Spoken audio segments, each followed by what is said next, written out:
আমি সবারে বলে দিয়েছি ব্যবসা জায়গা নগদ কোনো বাকি নাই, বাকি চাইয়া লজ্জা দিবেন না, জানানো জান। এরিও বন্ধু ছোট ভাই আই যদি চাল না লই যাই আর বউ আর ঘরে ঢুকতে দিত না। আই বলতেছি কি 2 দিন পরে তো আমি বিল পাবো, বিল পাই তোর টিয়া দিয়ে দিব, আমি কষ্ট করে বলতেছি। আপনার ফ্যামিলিতে চাইল কয় কেজি লাগে, দিনে কয় কেজি লাগে?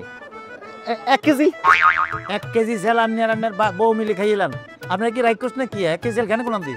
কি কষ্ট আর ফ্যামিলিতে আর মা আছে না, মা বউ সহ আরো 3 জন। 2 কেজি চাইল অনকা দিমু, 2 দিন চালাইবেন, ওই বিল হাইলে আইয়েন বস্তা দিয়ে দিমু, অনকা যান 2 কেজি চাইলে যান। না না না তুই না করিস না, আমি বলতেছি তো আমি 2 দিন পরে দিয়ে দেবো, তুই এখন 1 বস্তা চাল দিয়ে দিও। আপনার 2 কেজি চাল নিতেন না অনকা? হ্যাঁ তাহলে যান, আমার দরকার নেই, যান জানে চাল দেন না। আচ্ছা না ঠিক আছে, তুই আর 5 কেজি দে।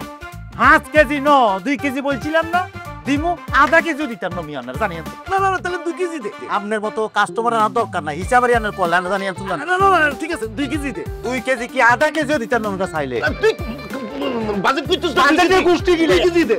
ভাই ভাই ভাই আই তোর বন্ধু লাগে, 2 কেজি দে। বন্ধু গোষ্ঠী গিলে কোনো ব্যবসা বাণিজ্য কোনো বন্ধু না, যান 2 কেজি। এই একেবারে মাথা হারালাম করে যান।